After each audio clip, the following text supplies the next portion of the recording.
મહત્વના સમાચાર સામે આવી રહ્યા છે। પીએમ મોદીએ ઉજ્જવલા 2 નો પ્રારંભ કરાવ્યો છે। જી હા, પીએમ મોદીએ કર્યો મેજર ધ્યાનચંદનો પણ ઉલ્લેખ।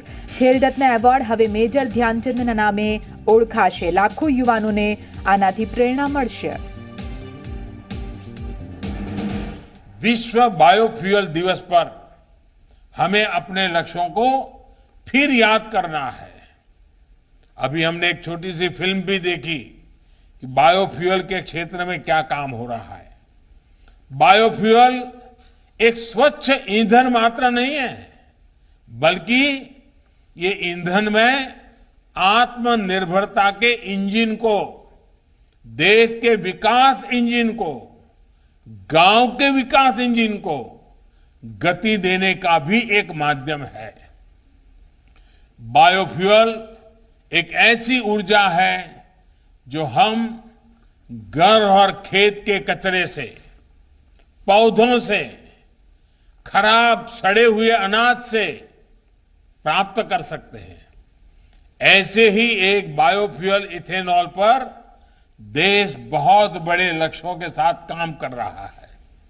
बीते 6-7 सालों में हम पेट्रोल में 10% ब्लेंडिंग के लक्ष्य के बहुत निकट पहुंच चुके हैं। आने वाले 4-5 साल में हम 20% ब्लेंडिंग के लक्ष्य को हासिल करने की तरफ बढ़ रहे हैं।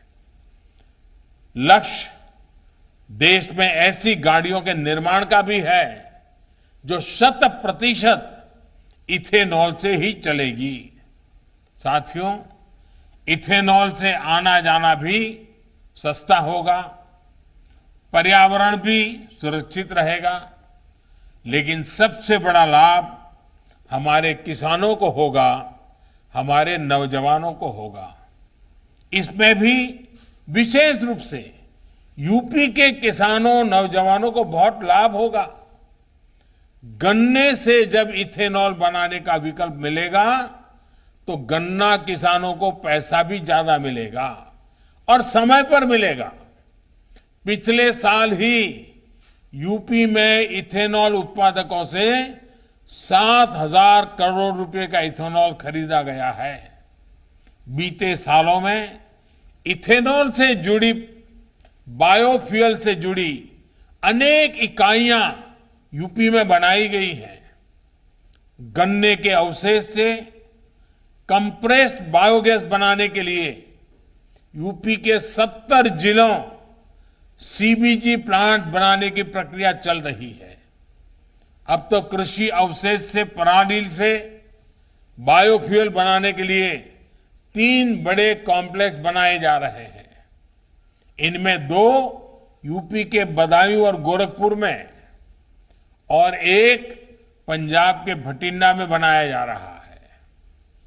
इस प्रोजेक्ट से किसानों को कचरे का भी दाम मिलेगा, हजारों युवाओं को रोजगार मिलेगा और पर्यावरण की भी रक्षा होगी।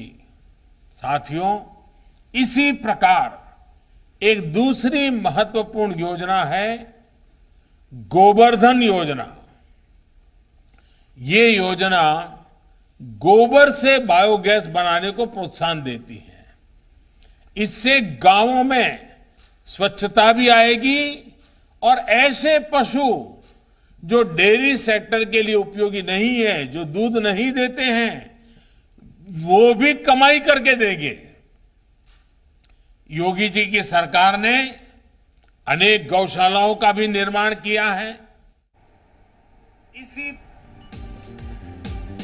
તો પીએમ મોદીએ ઉજ્જવલા 2 યોજનાનો પ્રારંભ કરાવ્યો છે, જેના થકી ફરીથી દેશની તે તમામ મહિલાઓને અહીં ફાયદો થશે। પીએમ મોદીએ ઉજ્જવલા 2 નો પ્રારંભ કરાવ્યો। ખેલ રત્ન એવોર્ડ હવે મેજર ધ્યાનચંદ એવોર્ડથી ઓળખાશે અને તેનાથી અનેક યુવાનો જેમને પ્રેરણા મળી રહેશે। લાખો યુવાનોને પ્રેરણા મળશે તેવું પણ પીએમ નરેન્દ્ર મોદીએ કહ્યું છે।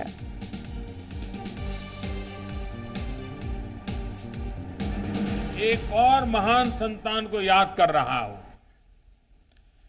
मेजर ध्यानचंद, हमारे दद्दा ध्यानचंद, देश के सर्वोच्च खेल पुरस्कार का नाम अब मेजर ध्यानचंद खेल रत्न पुरस्कार हो गया है। मुझे पूरा विश्वास है कि ओलंपिक में हमारे युवा साथियों के अभूतपूर्व प्रदर्शन के बीच खेल रत्न के साथ जुड़ा दद्दा का ये नाम लाखों करोड़ों युवाओं को प्रेरित करेगा।